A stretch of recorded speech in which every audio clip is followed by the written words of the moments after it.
1 Peter chapter 5 verse 8, be sober-minded, be watchful. Your adversary, the devil, prowls around like a roaring lion, seeking someone to devour. Magandang araw, ang tatalakayin po natin ngayong araw sa ating daily devotion ay si Satan. At ako na pong katuruan na natutuhan ko ngayong araw kay Pastor Russell Ocampo ay Satan is personal and not a mere symbol of evil. Tinalakay pa natin ito kasi may mga ibang denomination o may ibang doctrines na may paniniwala na si Satan is just a symbolically image of being an evil. Pag sinabi nila rather na evil ay si Satan na yun. O hindi talaga sila naniniwala sa physical Satan, kundi naniniwala sila na symbolically lang siya ng evil, symbolical form of evil. Kagaya ng Pinoy at ni Pastor Russell Ocampo na imposible na symbolically lang si Satan kasi nga diba yung 10 names si Jesus Christ baliwala lang yun, walang kahulugan na hindi ano yun, diba? Nasa Bible mismo lahat ng pagsubok na dumating sa ating Panginoong Jesucristo ng 40 days ay si Satan yung nag-udyok. Siya yung mismong nagsabi kay Jesucristo. So Satan is not just an evil. Kaya nga po sinabi sa 1 Peter chapter 5 verse 8 na sinasabi po ni Apostle Peter, your adversary, the devil, prowls around like a roaring lion. Kapag sinabi po nating adversary, ibig sabihin po nito may totoong kaaway. Hindi lang po ito idea o concept ng kasamaan o ng evil. Hindi lang siya parang pag sinabi nating Satan ay ano lang ng evil, image na ng evil. Hindi po ganun. Ibig sabihin po na ito, ang ibig sabihin ay si Satan ay real personal being na actively gumagalaw, na nagpaplano para i-distract, i-tempt at sirain yung faith nating mga mananampalataya. So he is actively working in our world right now. He isn't just a symbolic being. Hindi lang siya parang image of evil, kundi siya ay real at siya ay nandito na nagro-roam na sa world para i-tempt tayo, para i-distract at para sirain yung ating pananampalataya. Hindi siya abstract symbol lang na parang representation of evil, kundi mayroon pong intellect, mayroon siyang strategy, mayroon siyang intention, which is again sirain, i-distract at i-tempt tayo mga mananampalataya. Kaya kung minsan po nararamdaman natin na may spiritual battle, totoo po yun. Kasi nga diba, habang nandito tayo sa flesh, may dalawang battle na naglalaban, which is our flesh and the Holy Spirit. Kaya nga minsan kapag may gusto tayong gawin na connected sa Bible, kahit hindi naman connected, kaya yung makakatulong sa atin as a human being. Kunwari maghugas ng plato, may mga bumubulong sa atin na huwag mo na hugasan, mamaya na yan, diba? Sa sa spiritual, minsan pag gusto nating maghugas ng plato, ay magbasa ng Biblia, minsan naiisip natin na minsan may bumubulong sa atin na huwag mo na gawin yan, mamaya na yan, sayang lang ng oras yan. Alam ko guilty tayo lahat dito. Alam ko tawag dito natatamaan yung lahat sa mga ganito. Kasi nga po, pag magbabasa tayo ng Bible, hindi natin maiwasan na tamarin, hindi natin maiwasan na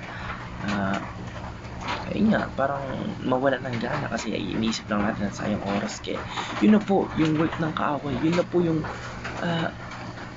work ni Satan sa ating mga buhay. So totoo po yun, kasi may tunay po na kaaway na gumagalaw sa likod ng mga tukso at maling kaisipan na napupunta sa atin ng mga mananampalataya. Hindi sa mga mananampalataya, kundi sa lahat ng creation ng ating Panginoong Diyos dito sa mundo.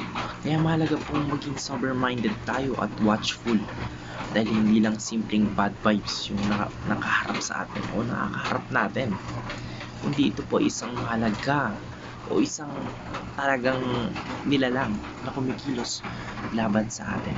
At ang natutuhan ko naman po sa pangalawang katuruan ni Pastor Russell Ocampo ay Satan's power is subject to God's power. Kahit po nakakatakot minsan o nakakatakot talaga isipin na si Satan po ay parang lion na naghahanap ng madidevour o makakain. malinaw po sa Bible na ang kapangyarihan niya ay limited na. Limitado na, wala nang kapangyarihan, lalo na sa ating mga mananampalataya, si Satanas. Sabik siya ng authority o parang ginagamit lang siya ng phone ng authority ng ating Panginoong Diyos. For example, sa kwento po ni Job, hindi siya nakagalaw kay Job nang walang consent sa ating Panginoong Diyos. Bago siya gumalaw, nanghihingi muna siya ng consent sa ating Panginoong Diyos. So, tingnan mo, ganun lang ang ginagamit si Satan na hindi siya makakagawa ng kung ano man sa ating mga tao, especially sa mga mananampalataya, habang walang confirmation galing kay Lord God. Wala nang kapangyarihan si Satan. Kaya God is sovereign. Wala po siyang kayang gawin na hindi pinapayagan. O si Satan, yung tinutukoy natin dito, yun nga, God is sovereign, at wala si Satan na kayang gawin na hindi pinapayagan ng Panginoon sa mas malawak na plano ng ating Panginoon. So, sa theology po, pinag-aaral natin yung primary cause. Sa primary cause ay lahat ng pangyayari ay naka-align sa will ni Lord. And the secondary cause, yun na po, tayo mga tao, yung mga kilos natin. Yes, we have free will to move, we have free will to live, but all we are doing is on the will of God. Basta naka-align sa will ni God. Wala tayong tawag dito. Basta yun, ganun. Nakalimutan ko na sasabihin ko, sorry guys. So yun, mas malakas po yun at mas makapangyarihan ang ating Panginoong Diyos. To summarize that, mas malakas at mas makapangyarihan ang ating Panginoong Diyos na nasa atin kaysa sa kaaway na nasa mundo. So nakalagay po ito sa 1 John chapter 4 verse 4. Basahin na lang po natin. So yes, totoo, kasi si Satan ay real at may galaw. Pero hindi po siya yung ultimate na may kapangyarihan o may authority sa lahat, kasi wala na siyang visa dito sa mundo, lalo na sa ating mga mananampalataya, kasi nasa ilalim lang siya ng kontrol ng ating Panginoong Diyos. At ang natutuhan ko naman po sa pangatlong katuruan ni Pastor Russell Ocampo, Satan has no authority over the believers.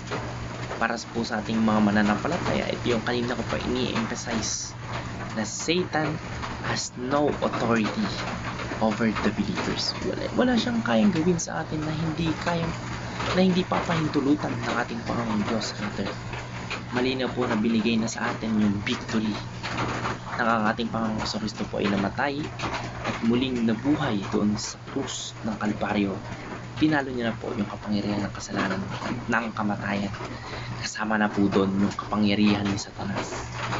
Hindi ibig sabihin na hindi na tayo pwedeng ma-tempt o ma-influence, pero wala na siyang legal authority sa buhay ng isang believer.